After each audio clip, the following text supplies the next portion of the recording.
Assalamualaikum warahmatullahi wabarakatuh. Ketemu lagi dengan saya, yaitu salah satu mantan pejuang gangguan asam lambung, GERD, dan juga anxiety. Pada kesempatan kali ini, saya akan membahas tentang salah satu kebiasaan yang harus dihindari juga oleh para pejuang gangguan asam lambung, GERD, dan juga anxiety. Saya akan membahas singkat saja, tentu saja berdasarkan pengalaman pribadi dan juga sebatas pengetahuan yang saya ketahui saja. Bukan sesuatu yang paling benar-benar benar, bukan. Kebiasaan buruk yang harusnya juga dihindari oleh para pejuang gangguan asam lambung yaitu adalah kita membayangkan skenario yang terburuk yang akan terjadi. Itu juga termasuk pengalaman pribadi saya. Saya dulu juga sempat seperti itu. Yang saya bayangkan itu adalah skenario yang terburuk yang akan terjadi. Skenario terburuk itu ya jangan-jangan nanti meninggal, jangan-jangan ini parah, jangan-jangan ini kronis, jangan-jangan nggak bisa ditolong, jangan-jangan nggak bisa diatasi. Jangan-jangan nggak ada obatnya, jangan-jangan nggak bisa dan macam-macamnya itu. Kenapa kebiasaan membayangkan skenario yang terburuk itu buruk atau harus kita hindari? Ya karena ketika kita membayangkan seperti itu, sesaat setelah itu kita akan panik luar biasa. Setelah panik luar biasa, kita kalau nggak bisa mengantisipasi, pada akhirnya kita kena serangan panik. Ya walaupun sesaat setelah itu serangan paniknya normal kembali, iya. Tapi kebiasaan itu jika kita terus-terus lakukan, kita ulang-ulang ya, maka untuk sembuh dari gangguan asam lambung itu akan lebih lama lagi. Belum lagi efek negatif lainnya. Jadi memang kebiasaan membayangkan skenario yang terburuk yang terjadi itu harus kita hindari dan kita ganti dengan skenario yang terbaik atau seenggaknya skenario yang baik. Modal untuk menggantinya atau cara untuk menggantinya yaitu kita pahami, kita sadari, kita tahu bahwa di luaran sana, di lapangan itu yang terjadi adalah skenario yang baik yang terjadi. Skenario yang buruk yang terjadi itu adalah yang saya tahu adalah sangat super minim atau bahkan mungkin nggak ada. Mungkin teman-teman juga tahu itu bahwa skenario yang buruk yang terjadi itu adalah sangat super minim. Yang kebanyakan yang kita tahu di lapangan adalah gangguan asam lambung berhasil sembuh. Entah cepat, entah lambat, tapi pada akhirnya intinya para pejuang asam lambung sembuh juga. Gini, ketika kita mulai mengalami sensasi, entah keliengan, nafas pendek, nafas ngap, nafas berat, gemeteran, berdebar-debar, lemas, dan mungkin nyeri di mana-mana. Sesaat setelah itu, kita sudah mulai terbayang, kita sudah mulai membayangkan skenario terburuk yang terjadi. Yaitu adalah waduh jangan-jangan meninggal, waduh jangan-jangan ini berbahaya, waduh jangan-jangan nggak tertolong, dan macam-macamnya. Biasanya kita seperti itu. Padahal fakta di lapangannya adalah yang seperti itu adalah sangat super minim atau bahkan nggak ada. Yang sampai meninggal itu nggak ada. Karena memang yang membuat meninggal bukan gangguan asam lambung, yang membuat meninggal adalah ajalnya sudah tiba.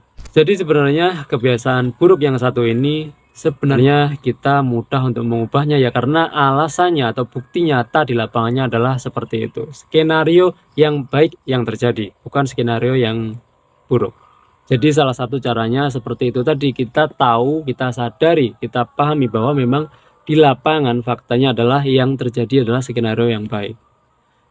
Skenario yang buruk sangat super minim sekali, itu harus kita tahu, itu harus kita sadari agar mudah kita mengganti skenario yang buruk itu menjadi skenario yang baik. Pada saat kita membayangkan, pada saat sesaat setelah sensasi menyerang, itu biasanya kita terbayang skenario yang terburuk. Dan mulai sekarang ini ketika kita kedatangan sensasi atau ketika kita diserang sensasi, yang kita bayangkan adalah skenario yang baik. Karena yaitu tadi, ketika kita membayangkan skenario yang buruk, sesaat setelah itu kita pasti panik luar biasa. Kita panik dengan ketakutan kita sendiri, dengan gambaran skenario terburuk yang kita gambar sendiri. Dan kebanyakan itu tidak terjadi. Jadi mulai sekarang ini, yuk kita ganti skenario-nya skenario yang baik. Jadi pada saat sensasi menyerang, pada saat sensasi datang, kita membayangkan skenario-nya skenario yang baik. Dan sesaat setelah itu tentunya kita melakukan hal yang terbaik juga yang kita mampu atau yang kita pahami pada saat itu.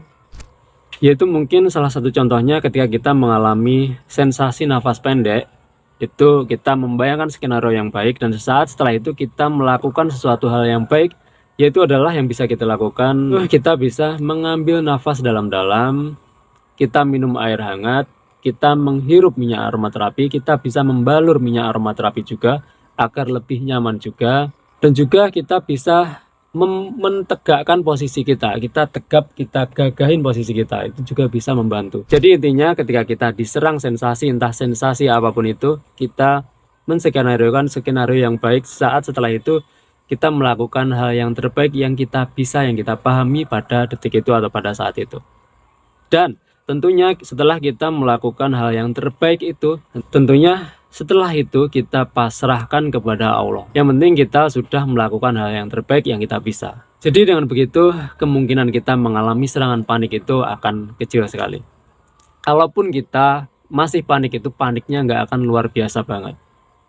Jadi sekali lagi, yuk mulai sekarang ini kita ganti, kita membayangkan skenario yang terburuk, kita ganti dengan membayangkan skenario yang terbaik atau seenggaknya skenario yang baik. Ada fakta di lapangannya, para pejuang asam lambung juga pada akhirnya sembuh. Pada akhirnya skenario yang terjadi adalah skenario yang baik. Bahkan para pejuang asam lambung yang bandel, yang saya maksud adalah menerapkan pola makan dan pola hidup itu benar, tapi kadang-kadang masih kalah dengan nafsu, kadang-kadang masih pola makannya berantakan. Tapi tentu saja nggak sering, tapi kadang-kadang masih kalah pola makannya, kadang berantakan sesaat, setelah itu kembali lagi. Dan orang seperti itu pun pada akhirnya sembuh dari gangguan asam lambung. Ya mungkin sembuh dari gangguan asam lambungnya lebih lama, tapi tetap saja pada akhirnya sembuh. Jadi apalagi kita para pejuang asam lambung yang sangat menjaga, sangat konsisten dengan menerapkan pola makan, pola hidup dan juga pola pikir, yang terjadi insya Allah akan skenario yang terbaik atau seenggaknya skenario yang baik. Jadi saya kira itu, semoga video singkat ini bermanfaat. Selalu ingat satu hal, selalu bersyukur pada kondisi bagaimanapun kita saat ini. Assalamualaikum warahmatullahi wabarakatuh.